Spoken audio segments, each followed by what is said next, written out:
Tira esse continuar aí. Bom, então a doutora Rafaela Veras, radiologista, vai contribuir para o nosso curso de Educação Continuada em Hepatologia. Ela vai dar aula nas próximas 2 semanas, hoje com noções básicas de radiologia na hepatologia e semana que vem com uma aula mais específica dos nódulos hepáticos mais comuns. Obrigada, Rafa, desde já pela disponibilidade, e agora é com você. Bem, eu queria agradecer pelo convite, eu adoro isso, de dar aula, e para mim é uma honra, né, com vocês aqui que são profissionais tão ímpares. Vamos lá, então eu venho aqui falar um pouquinho as noções básicas de todos os principais métodos da radiologia hepática, né? Vamos lá. Então a gente vai tentar seguir esse fluxo de estudo, a gente vai falar uma introduçãozinha básica sobre os métodos, falar dos métodos propriamente dito, ultrassom, tomografia e ressonância. A imagem hepática, eu acabei adicionando um pouquinho sobre anatomia também hepática, a segmentação, o básico para vocês conseguirem olhar uma imagem, e terminar com contraste. Então vamos lá. Para a gente conseguir entender qual seria o principal método para a análise da hepática, a gente tem que entender esses 3 fatores na radiologia. O primeiro é a resolução temporal, a resolução espacial e a resolução de contraste. Com esses 3 detalhes, entendendo o que seria, a gente vai conseguir saber qual o melhor método para aquela indicação que a gente quer solicitar aquele exame. E o que seria a resolução temporal? Seria a capacidade que aquele método tem de fazer maior número de cortes em um intervalo pequeno. Um bom exemplo da resolução temporal, que é excelente, é a tomografia. A tomografia consegue varrer o abdômen inteiro, desde o abdômen superior até a pelve, em um pequeno corte de tempo. E com a resolução temporal também, a gente consegue fazer o registro de estruturas em movimento. Por isso, a gente consegue ter uma resolução muito boa de intestino na tomografia. O segundo fator seria a resolução espacial. A resolução espacial vai dar para a gente grau de detalhes. O que seria? Seria o menor espaço entre 2 espaços reconhecíveis. E pasmem, aqui, por incrível que pareça, o melhor método seria a mamografia. Tanto é que na mamografia a gente consegue ver microcalcificações amorfas lineares e na ressonância a gente não consegue ver tão bem. Então, aqui, né, um bom exemplo seria a mamografia, seguido do raio-x, por isso a gente consegue ver traços de fratura muito bem na urgência. Ultrassom, tomografia e, por último, a ressonância. Às vezes a gente acha que a ressonância é o método mais caro, é o melhor para tudo. Não, ele não é o melhor para tudo, a depender da indicação. E a capacidade de contraste, aqui sim, capacidade de distinguir tons de cinza. Aqui o melhor exemplo seria a ressonância. Então a gente vai entrar agora em cada método específico. O ultrassom, começando pelo mais básico, não é pelo mais básico que ele não é bom. Ele é um método diagnóstico inicial, ele é um método que tem como principais vantagens ele é baixo custo, ele tem acesso fácil, ele é um exame dinâmico, isso permite que durante o exame a gente consiga virar o paciente em decúbito lateral para ver, por exemplo, uma litíase biliar, em que muitas vezes a pedra está impactada no infundíbulo, quando a gente vira o paciente em decúbito lateral, a pedra cai, às vezes a gente consegue ver o movimento da pedra caindo. E muitas vezes diferenciar do pólipo também. O pólipo não cai e a pedra, ela decanta. É um exame dinâmico, é um exame portátil, ou seja, se eu tenho um paciente preso ao leito, como na UTI, eu consigo levar até ele o aparelho de ultrassom. É um exame livre de radiação e é um exame que permite o uso de Doppler, que é de extrema importância para a gente conseguir ver a vascularização das estruturas e muitas vezes conseguir fazer diagnósticos diferenciais, por exemplo, uma hiperplasia nodular focal, que é conhecido como nódulo fantasma, muitas vezes a gente consegue ver só o abaulamento ali da cápsula hepática, a gente coloca o Doppler, a gente consegue ver muito bem aquele realce periférico do nódulo. O ultrassom, pelo fato dele não levar radiação, o método físico dele é através de ondas de som. A imagem é formada assim, o aparelho transdutor emite o som, bate na estrutura, por exemplo, bate no fígado, e a amplitude de feixe que retorna para o transdutor é que vai formar a imagem, a máquina vai reconhecer e formar a imagem. Desvantagem, é um método que é operador dependente, ou seja, se eu estou fazendo o exame com uma pessoa que não tem tanta experiência, acaba que a gente não tem o resultado esperado para aquele exame. e é um exame que, infelizmente, ele é limitado por artefatos de atenuação. Como nesse exemplo da imagem aqui, eu tenho um baço, aqui é a região do hilo, e a gente tem essa sombra borrando a lateral do baço. Aqui seria uma alça de intestino formando esse artefato de atenuação. Além da costela também, que a gente tem só uma sombra preta. Aqui é uma sombra suja, mas não é preta. Aqui é uma sombra preta que é determinada pela costela. Por mais que a gente vire o paciente e a gente, às vezes, peça para ele encher o pulmão, e isso baixa o diafragma, a gente conseguir ver um pouquinho melhor o baço e o fígado, são os principais órgãos mais afetados por esses artefatos. Às vezes a gente tem essas limitações de exame, naqueles pacientes também que estão constipados de longa data, a gente não consegue ver tão bem, porque é artefato de atenuação no abdômen todo, acaba que o exame fica limitado. E quais são as principais indicações, então, para o ultrassom? O ultrassom, apesar de ser um método de início, ele é um método de screening, mas ele é um excelente exame para a gente ver vísceras ocas, e é um excelente exame para a gente ver interface líquido-parênquima, como nesse exemplo aqui, que vocês devem ver bastante na Santa Casa. A gente vê que o paciente tem um derrame pleural e o paciente tem líquido aqui no espaço subfrênico. É um fígado tipicamente cirrótico, né? É um fígado heterogêneo, com contornos serrilhados, e a gente consegue ver muito bem essa interface. Além de ser um exame que é indicado para pacientes que têm contraindicação à radiação, como nas gestantes, é um excelente exame para a gente fazer em pacientes que necessitam fazer um controle seriado, como agora na pandemia. A ultrassom apresentou um papel importantíssimo para a gente fazer avaliação pulmonar.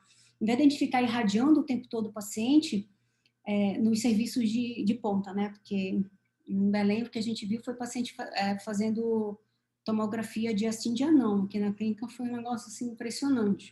O paciente fez quase uma radioterapia. Então, na ultrassom, a gente consegue fazer esse controle, porque não tem radiação nenhuma. Então, a gente consegue fazer um controle do paciente de forma seriada. Ele consegue guiar a gente na urgência e emergência através do ultrassom FAST, que a gente vai fazer um exame direcionado aqui para a transição tóraco-abdominal e cavidade pélvica em busca de sinais específicos para pacientes do trauma, além dele conseguir guiar procedimentos, como vocês bem sabem aí, vocês já fazem muito bem, né? O segundo método seria a tomografia computadorizada, que já é um método mais avançado, já é um método que a base dele é através de radiação, e é a radiação de múltiplos cortes, que é o tal do colimado que a gente fala. Então, a colimação é quantas rodadas o aparelho de tomografia dá em 360 graus em 1 segundo no paciente. Vantagem, a gente consegue reconstruir, a gente consegue colocar nos planos axial, sagital, coronal. A gente tem uma aquisição rápida de imagens, então em pacientes debilitados ou que tem algum tipo de limitação respiratória, insuficiência respiratória, a gente consegue fazer um exame rápido e bom. Ele tem uma boa resolução temporal, ou seja, a gente consegue fazer bastante imagem em pouco tempo. Uma boa resolução anatômica, a tomografia é considerada padrão ouro para pesquisa de carcinomatose abdominal. Reconstrução 3D, como eu falei. A gente tem o AP de conseguir, na ultrassom também a gente consegue fazer o contraste microbolha, que não é uma realidade no norte, né? Do sudeste mas aqui não. Mas na tomografia a gente consegue fazer o contraste e a gente consegue entrar na sala de tomografia com um balão de oxigênio. Coisa que na ressonância é um excelente método, mas ele tem os artefatos ferromagnéticos e puxa o balão, puxa a maca, puxa a chave de carro e não tem quem solte o ferro, porque a ressonância é um imã enorme, né? Ele produz campo magnético. Diferente da tomografia, que a gente não tem essa limitação. Então, a gente consegue entrar com o paciente debilitado, que esteja em insuficiência respiratória, com um balão de oxigênio, com qualquer outro artifício.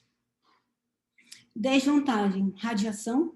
A tomografia computadorizada comparada com o raio-x, ele emite cerca de 100 vezes mais de radiação. Ainda é um nível seguro de radiação, desde que solicitada de forma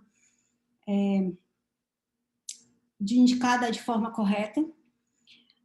O contraste é um app para a gente fazer imagens, grande parte das imagens, tanto na urgência quanto nos pacientes sedativos, a gente precisa da injeção de contraste, porém ele tem os seus riscos, de alergia, tem risco de nefrotoxicidade, então a gente não está livre disso. Em pacientes, crianças, a gente precisa fazer a sedação, porque qualquer movimento degrada a imagem e a gente não vai conseguir analisar de forma correta. E nesse exame a gente não tem a possibilidade de levar o aparelho até o paciente. Então a gente tem, em pacientes ou em locais que a gente tem a limitação de conseguir levar o paciente até a máquina, acaba prejudicando um pouquinho mais. Além de que a tomografia não é tão difundida, assim, acaba sendo um aparelho um pouquinho mais caro quando comparado ao ultrassom, né? Vantagens agora da ressonância. A ressonância seria um método que é um dos mais inovadores possíveis, né? Porque ele não é a base de radiação, assim como a tomografia e o raio-x. Ele é um exame que é a base de produção de campo magnético. Basicamente, a gente vai emitir um pulso magnético e a gente vai mexer com as moléculas de hidrogênio no corpo do paciente, naquela estrutura. Então, ele tem uma ótima resolução de contraste, uma ótima resolução espacial. Ele produz campo magnético, então ele é livre de radiação. Ele também nos permite a injeção do contraste. É um exame que é livre para realização em gestante, ao contrário do que algumas pessoas fazem, acham a ressonância pode ser feita sem medo no paciente gestante. Inclusive, a gente faz a ressonância fetal, né? E aqui a gente vai ter o plus da difusão, que a gente vai ver a difusão das moléculas de água naquela estrutura. Quando essa difusão de moléculas de água está prejudicada, a gente diz que tem uma restrição à difusão que tem que ser confirmada no mapa de ADC. Desvantagens. Por ser uma formação de campo magnético, é um exame que está suscetível a artefatos, tanto de interferência magnética quanto respiratória. Por exemplo, esse aqui é um artefato de interferência respiratória e essas linhas, múltiplas linhas de respiração do paciente durante a aquisição de exame. É um exame prolongado, então, comparado à tomografia que a gente consegue fazer um abdômen em 10 minutos, aqui um protocolo básico, sem nenhum protocolo específico para nada, a gente vai demorar aí pelo menos 25 minutos para conseguir fazer um exame bom. A ressonância comparada com a tomografia, aqui a gente não é volumétrico, então a gente vai fazer abdômen superior, abdômen intermediário, abdômen pélvico, para que a gente conseguir fazer o abdômen todo, ao contrário da tomografia, que é de cima a baixo, de uma vez só, 10 minutinhos a gente consegue terminar o exame sem contraste, né? A gente tem a limitação dos artefatos de peristaltismo e de movimentação. De peristaltismo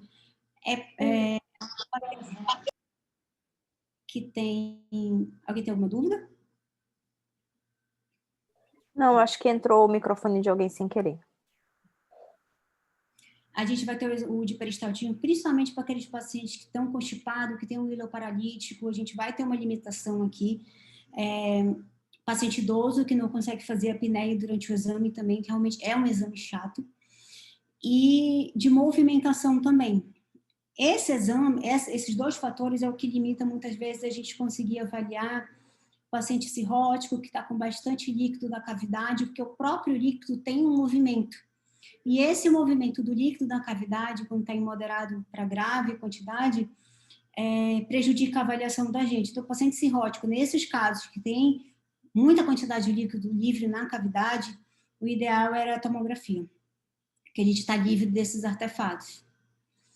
O deslocamento das estruturas ferromagnéticas, que o ímã puxa mesmo, então a gente tem que tomar cuidado. Tem uns casos famosos aqui em Belém, que a única forma que a gente tem de desprender o paciente da máquina é dar o quench, que é apertar um botãozinho que todo dono de ressonância chora, porque é 300 mil que sai assim de gás hélio pelo ar. Mas é a única coisa que faz cair o campo magnético e a gente soltar o paciente da máquina. Em alguns pacientes também, como criança e idoso, a gente precisa da sedação e a interferência elétrica que a gente falou ainda há pouco. Agora a gente vai falar das indicações de exame. Em 2021, começou na realidade em 2020, e quando foi em 2021 teve uma atualização da American College of Radiology, em que é um guideline sobre os principais pedidos de exame da radiologia. Aí ele é setoriado em gastrointestinal, em mama, músculo, e em cada subtipo desse, ele vai dividindo em tópicos. Aí tem o de carcinomatose, tem o sol de fígado, que eu trouxe alguns exemplos para vocês aqui, porque às vezes a gente fica em dúvida sobre qual o melhor exame solicitar para aquela questão, para aquele paciente que eu estou enfrentando. Então, eles dividiram dessa forma, eles colocaram casos, o link está até aqui embaixo para quem quiser, mas eu tenho o arquivo todo baixado de fígado, se vocês quiserem, depois eu posso passar para o Fernando e para o Rafael, aí vocês passam para todo mundo. Opa, queremos. Eles vão simulando casos e aí eles dividem em apropriado, extremamente apropriado, pode ser apropriado e completamente não apropriado para aquela situação. Aí eles vão dividindo em casos, um caso determinado em que eu tenho uma lesão hepática maior que 1 centímetro e o screening inicial de ultrassom. O fígado é normal, sem suspeita nenhuma ou evidência de doença extrahepática. Então, nessa situação, chegou no ambulatório da Santa Causa, o que seria o ideal eu solicitar? Eles consideram esses 3 aqui. Vocês vão ver que tem 2, estão sempre em todas as situações de fígado, que é a tomografia e a ressonância. Ele colocou esse primeiro, que é o ultrassom com contraste EV, que é o microbolha, que não é uma realidade do norte, né? É uma realidade lá de São Paulo. Então, aqui a gente já se vocês estiverem para lá, é uma realidade lá. Mas se estiver aqui, a gente tem essa limitação. Mas a ressonância e a tomografia são exames excelentes para essa situação. Já o resto, PET, o octreotide muito menos, os outros exames, tomografia sem contraste, a gente vai ficar limitado. Então, hoje aconteceu um caso de uma lesão hepática, era avaliação de nódulo hepático, que tinha sido visto no ultrassom, que a médica acabou pedindo tomografia sem contraste, porque o paciente tem uma limitação, tem um medo de contraste, e às vezes eles já falam no consultório, eu não quero fazer, mas acaba que fica limitado. Aí eu desço, falo com o paciente, explico que não tem todo esse risco também, pergunto sobre os exames e tudo, faço uma anamnese, e aí a gente acaba injetando para ficar apropriado o exame. Rafa, os residentes devem achar até a gente meio chato, porque a gente fala muito isso. Exame do abdômen sem contraste só serve para ver pedra no rim. E olhe lá. Porque assim, tem que ser sempre com contraste os nossos exames. Sempre com contraste. Se tiver alguma... Já muda com contraste, porque Sim. a gente brinca que o exame sem contraste é o novo raio-x. Daqui a pouco o raio-x não vai mais ter, e a tomografia sem contraste é o novo raio-x. Então, é exatamente isso. E aí o paciente acaba sendo irradiado 2 vezes, porque alguém vai lá e pede exame sem contraste, e a gente vai ter que fazer um com contraste, né? Exatamente. Então, a gente fala muito isso, que não adianta nada exame sem contraste. Resumiu, realmente não adianta. Para vocês verem que, uma lesão, uma investigação sem evidência nenhuma de doença extrahepática, eles recomendam que seja tanto a tomografia, quanto o ultrassom, quanto a ressonância com contraste. Então, não adianta pedir sem contraste, que realmente vai irradiar o paciente 2 vezes e tomografia 100 vezes mais do que o raio-x. Então, a gente tem que tentar otimizar isso daí. Tem uma nova linha de da radiologia aí chegando, que eles estão tentando ao máximo fazer otimização de dose no paciente, tanto de radiação quanto de contraste. Isso foi provado na pandemia, que o guideline da radiologia, eles falavam que tinha que ser usado tomografia de tórax com baixa dosagem de radiação, que não foi feito, a gente sabe, né, que não foi feito isso aí. Sim. Na pandemia, a gente viu o hospital aí indicando tomografia para gestante. Então, enfim.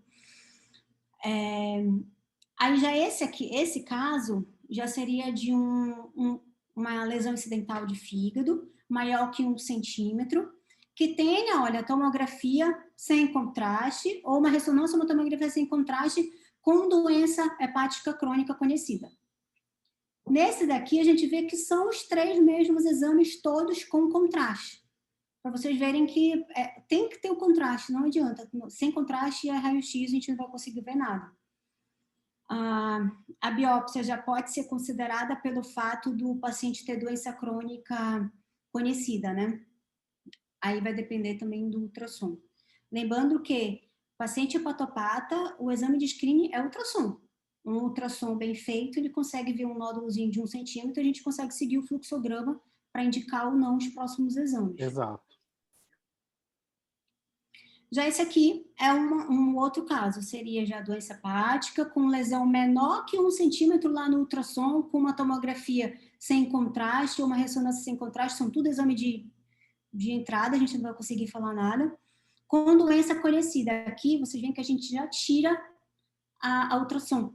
A gente já vai ver a ressonância e a tomografia com contraste, sempre com contraste, porque é uma lesão menor que 1 centímetro. A gente vai conseguir ver bem, caracterizar mesmo, para ver se é um nódulo regenerativo, para ver se é um CHC típico, real, se é típico ou não. Aqui que a gente vai conseguir ver, tá bom? Alguém tem alguma dúvida? Pode falar, pode interromper.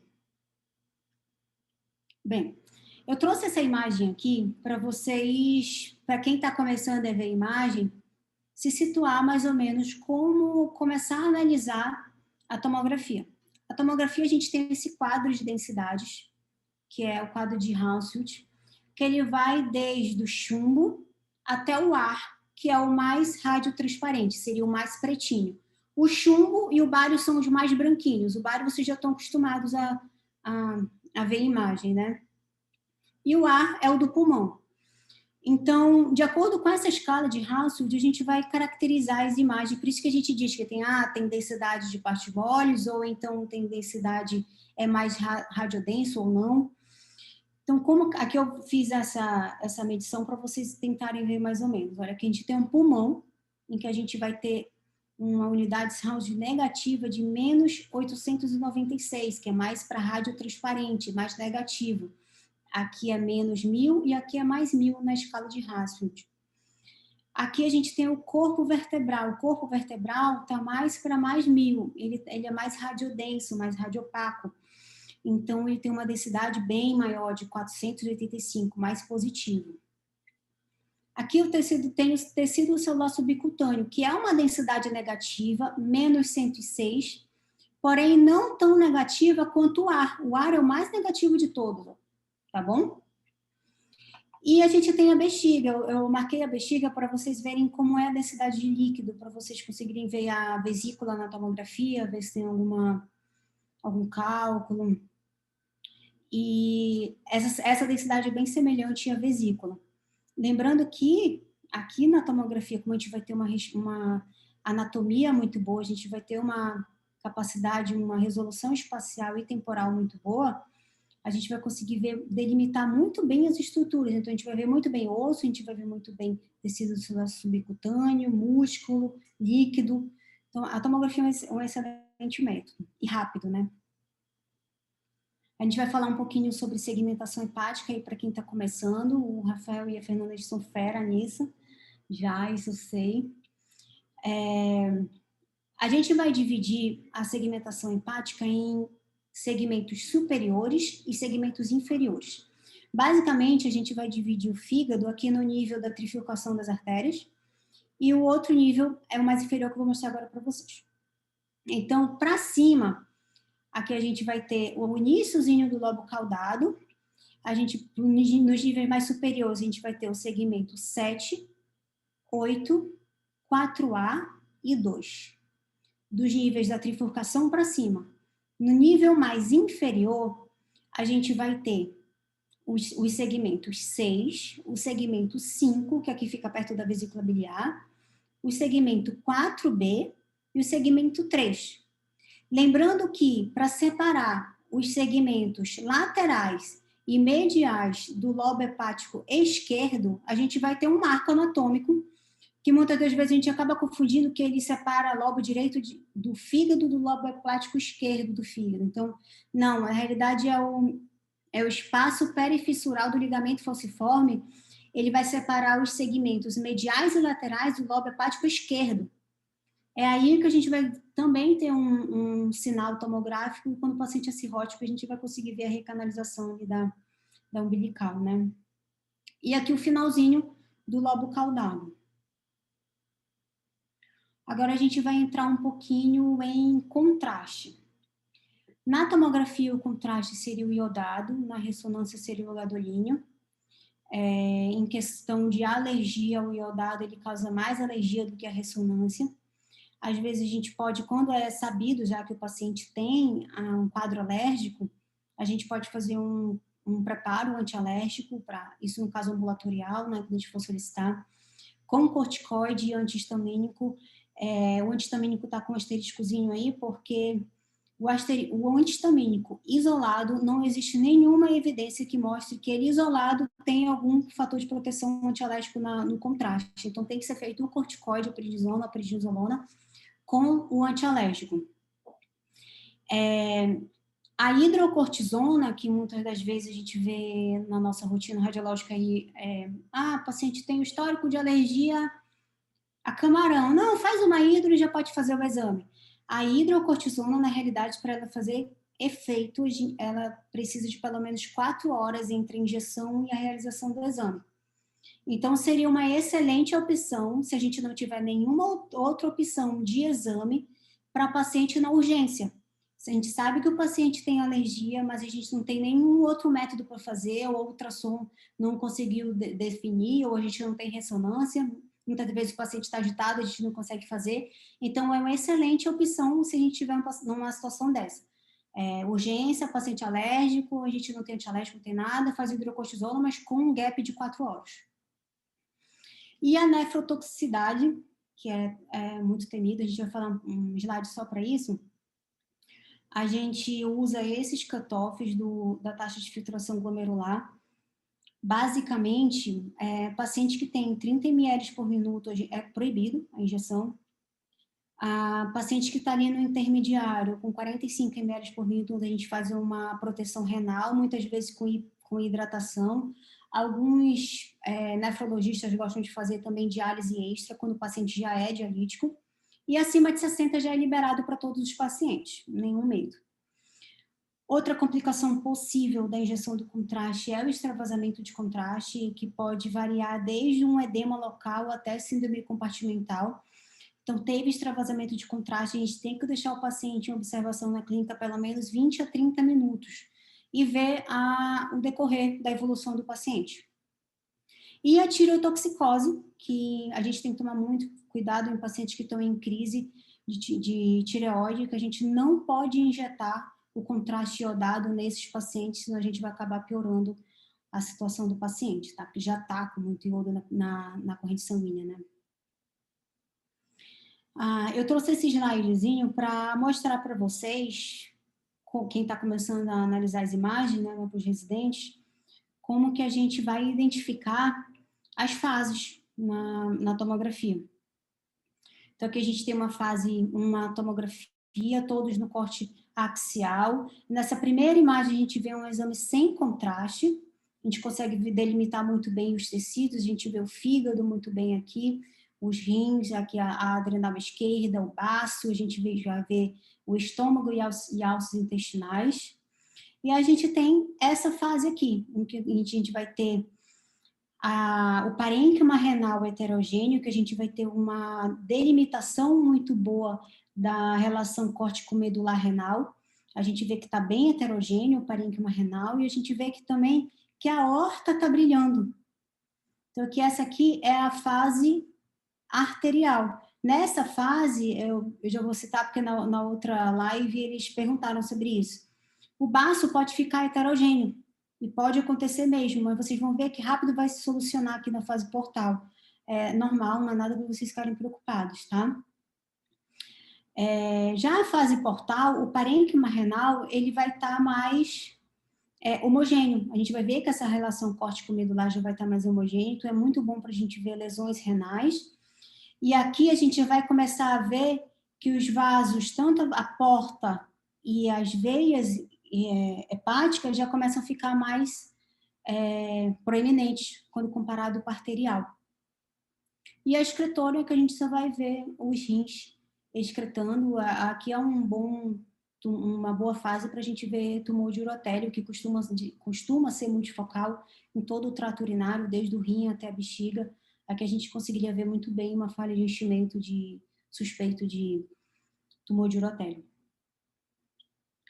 Falando um pouquinho sobre a nefrotoxicidade, a gente vai ter, às vezes a gente tem uma falsa ideia de que o gadolínio, por ser da ressonância, ele é mais moderno, mais tem os macrocíclicos, tudo que são os melhores, mas eles também têm os seus riscos, e quando tem, eles são até piores. Então, a gente vai ter a injúria renal aguda pós-contraste, que está relacionada ao iodado, é uma deteriorização súbita da função renal do paciente, o paciente fica anúrico em coisa de 40, até 48 horas, então é imediato após a injeção do contraste. Já a fibrose nefrogênica sistêmica é uma complicação relacionada ao gadolínio, é uma complicação grave, chega a ser mais grave do que a injúria renal aguda. Ela pode, e o pior é que é indeterminado, a gente não tem como prever, é extremamente imprevisível, porque ele pode ser desde o dia que a gente injetou até meses a anos após a injeção. Então, muitas das vezes a gente não tem nem como saber que foi esse contraste, que foi o tal contraste que ele aplicou há 2 anos atrás. E ele está relacionado com um depósito sanguíneo de gadolínio. Então, ao contrário do que a gente pensa, o gadolínio tem sim depósito no corpo, já tem pesquisas mostrando isso, que ele inclusive deposita nos núcleos da base, no cérebro. Então a gente tem que ter critérios para indicar, apesar de que, por exemplo, eu não vou injetar, a gente vê bastante isso, ressonância ou tomografia com contraste para paciente com R10, R69. Muitas vezes o médico não sabe nem o que está solicitando. Diferente de quando está num serviço específico para fígado, que a gente sabe o que a gente está procurando e está extremamente bem indicado um exame com contraste. E aí a gente tem o Primovist, que é o ácido gadoxético, que é o contraste hepato-específico. Ele veio para ajudar a gente a caracterizar muitas vezes as lesões que ficam indeterminadas. Não é tão... em Belém, acho que deve ter 2 ou 3 serviços que tem o Primovist. Ele ajuda a gente a detectar e caracterizar lesões hepáticas focais. Ele só vai ser captado por hepatócitos funcionantes. Decorem essa informação, porque vai ajudar a gente ali na frente na hora de avaliar a imagem. Ele ajuda a gente, por exemplo, a diferenciar um nódulo regenerativo de displasia de um HCC propriamente dito, com uma acurácia altíssima de 90%, né? Então, é um contraste excelente. Como nesse caso aqui. A gente vê que o HCC, ele tende a ser ele tem aquele realce típico do contraste, que é hipervascular, rápida lavagem, ele costuma ter um ISO sinal em T2, ele tem restrição à difusão. Só que aqui, por ele não ter células hepatócitos funcionantes, ele não vai captar. A gente vê, olha aqui para a aorta. Aqui a gente tem a fase arterial, ele tende a ser uma lesão hipervascular, porém, quando a gente coloca o hepato específico, ele se torna hipovascular, porque ele não tem células de hepatócitos viáveis para captar esse contraste. Aqui é o mesmo exemplo. Só que esse aqui é um exemplo para a gente conseguir diferenciar lesões verdadeiras de lesões não verdadeiras, né? A gente vai ver que tem lesões como essa aqui, que ela é uma lesão hipervascular, e quando a gente coloca o Primovist, na realidade não captou nada, porque esse caso específico era um pseudoaneurisma intrahepático. Um dia desse eu até peguei, eu até tirei foto para mostrar depois para vocês, como vocês gostam de fígado, né? Aí. E esse aqui é um outro exemplo também. A gente está mostrando aqui as fases com contraste, e o Primovist é extremamente hipovascular. Fígado cirrótico, contornos serrilhados. É isso, gente.